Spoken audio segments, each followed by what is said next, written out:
Assalamualaikum warahmatullahi wabarakatuh. Perkenalkan, nama saya Tajuddin Mahendra dengan NIM belakang 79. Di sini saya akan menjelaskan materi yang akan saya jelaskan, yaitu dari mata kuliah Pegadaian Syariah tentang perbedaan gadai syariah dan gadai konvensional. Yang pertama itu adalah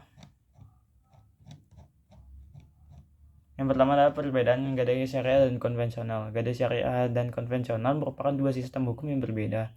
Perbedaan ini disebabkan oleh sistem hukum yang berlaku di Indonesia yang sifatnya pluralistik, dengan tiga sistem hukum yang digunakan dalam kehidupan, terutama dalam bidang perdata, yaitu sistem hukum perdata, hukum adat, dan hukum Islam.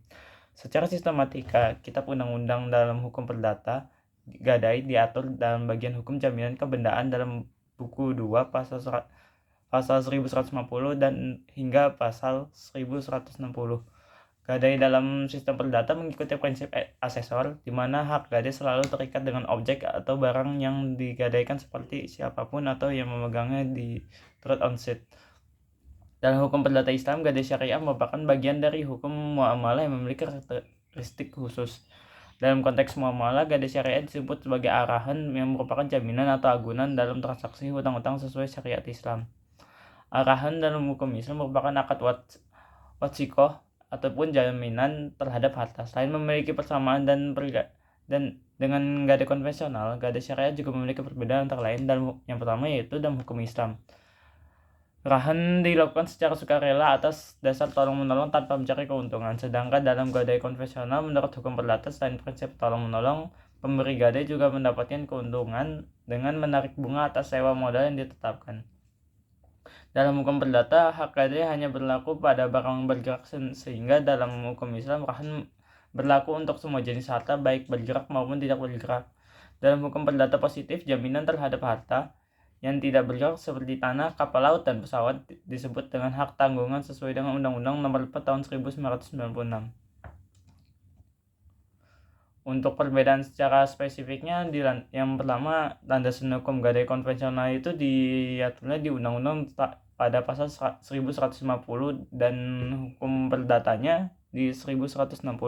Sedangkan gadai syariah dengan fatwa Dewan Syariah Nasional Majelis Ulama Indonesia nomor 25 DSN MUI 3 2002 tentang rahan dan fatwa dengan Dewan Syariah Nasional Majelis Ulama Indonesia dengan nomor 26 DSNUI 3 2002 tentang rahan emas. Yang kedua itu para pihak dalam gadai. Yang dalam gadai konvensional, debitur gadai, pemberi gadai, dan kreditur gadai. Dan kalau di gadai syariah, rahan pemberi ruang dan murtahin serta penerima barang jaminan. Yang ketiga, bukti perjanjian kredit gadai. Kalau di gadai syariah menggunakan kredit bukti surat atau SBK. Sedangkan gadai syariah menggunakan surat bukti rahan. Pelaksanaan gadainya untuk yang konvensional hanya terdapat satu perjanjian kredit, sebab perjanjian gadai hanya merupakan suatu perjanjian aksesorial atau perjanjian tambahan, di mana kedudukan perjanjian pokok lebih tinggi dibandingkan dengan perjanjian tambahan. Dalam gadai syariah terdapat dua akad penting, yaitu akad rahan dan akad ijarah, di mana kedua akad tersebut memiliki posisi yang sejajar, memiliki peranan yang signifikan dalam sistem gadai syariah. Yang kelima yaitu pemberi keuntungan. Nah, keuntungan bagi gadai konven yaitu berupa sewa modal yang ditentukan berdasar besarnya nilai pinjaman yang oleh diminta nasabah. Dan kalau di gadai syariah sebaliknya, tidak menekankan pada pemberian bunga dari barang yang digadaikan. Meski tanpa bunga, gadai syariah tetap memberi keuntungan seperti yang diatur oleh Dewan Syariah Nasional. Yang keenam itu penetapan periode hari. Untuk yang dari konvensional, penetapan tarif sewa modal ditentukan per 15 hari.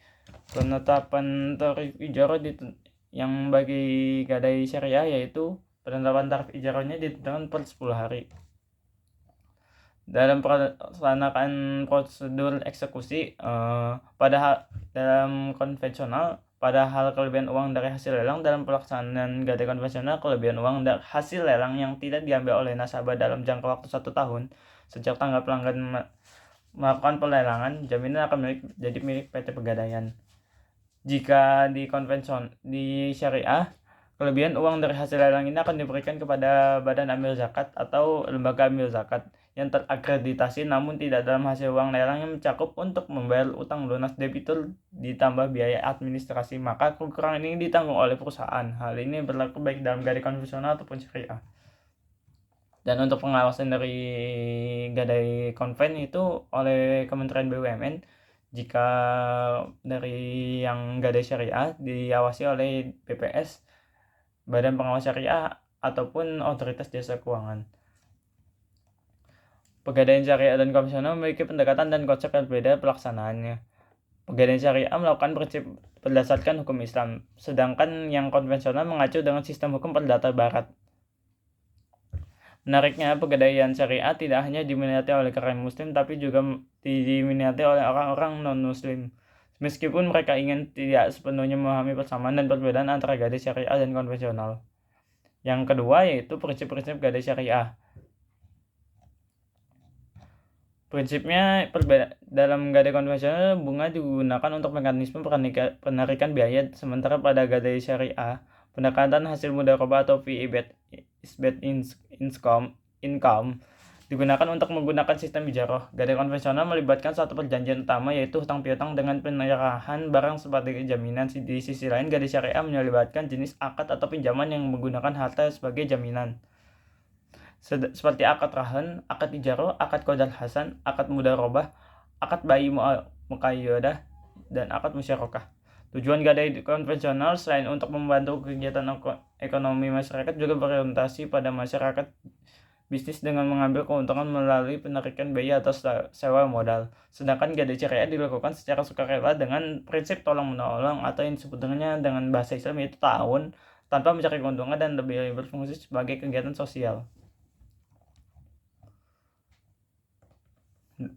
Dalam sistem gadai konvensional, perusahaan berperan sebagai pihak yang pasif, tidak terlibat dalam aktivitas bisnis nasabah. Namun dalam sistem gadai syariah, terutama untuk produk tertentu, perusahaan harus terlibat dalam usaha produktif yang dilakukan oleh nasabah. Pegadaian juga mengeluarkan produk berbasis Islam yang dikenal sebagai pegadaian Islam. Pada dasarnya,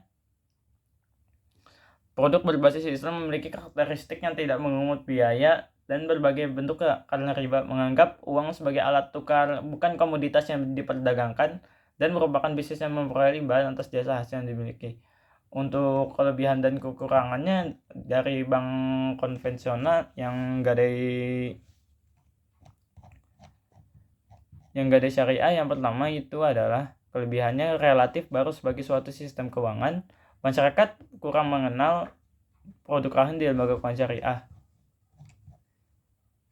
Dukungan umat Islam yang merupakan mayoritas penduduk, dukungan lembaga keuangan Islam di seluruh dunia, pemberian pinjaman al-qadar hasan dan pinjaman mudharabah dengan sistem bagi hasil.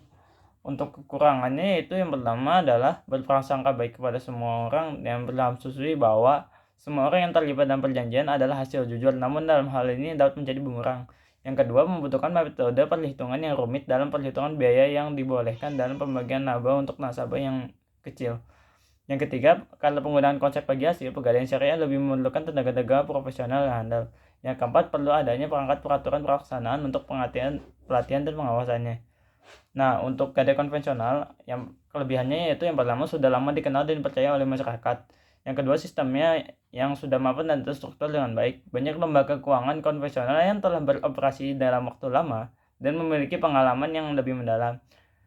Proses pengajuan pencairan dana lebih relatif cepat dan mudah. Banyak pilihan lembaga keuangan yang tersedia sehingga memiliki banyak pilihan. Untuk kekurangannya yaitu menggunakan sistem bunga yang dilarang dalam agama. Yang kedua, dapat menimbulkan ketidakadilan. Yang ketiga, tidak memiliki aspek sosial dan keadilan. Yang keempat, dapat menimbulkan ketergantungan nasabah dalam keuangan konvensional. Yang kelima yaitu tidak sesuai dengan prinsip syariah dan dapat menimbulkan ketidakpastian.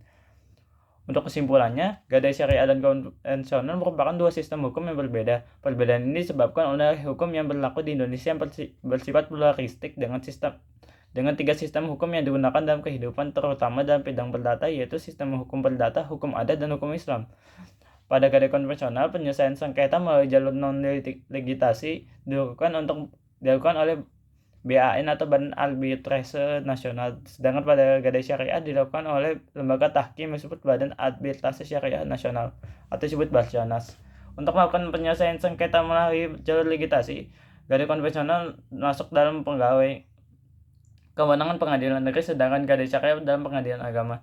Gadai konvensional seringkali menyebabkan masalah bagi terikat dengan lembaga keuangan konvensional, yaitu oleh karena itu Islam mengadakan rahan atau gadai secara syariah yang sesuai dengan prinsip-prinsip syariah dengan akad keadalhasan yang memperhatikan kebutuhan nasabah. Sekian dari presentasi dari saya, kurang lebihnya mohon maaf. Wassalamualaikum warahmatullahi wabarakatuh.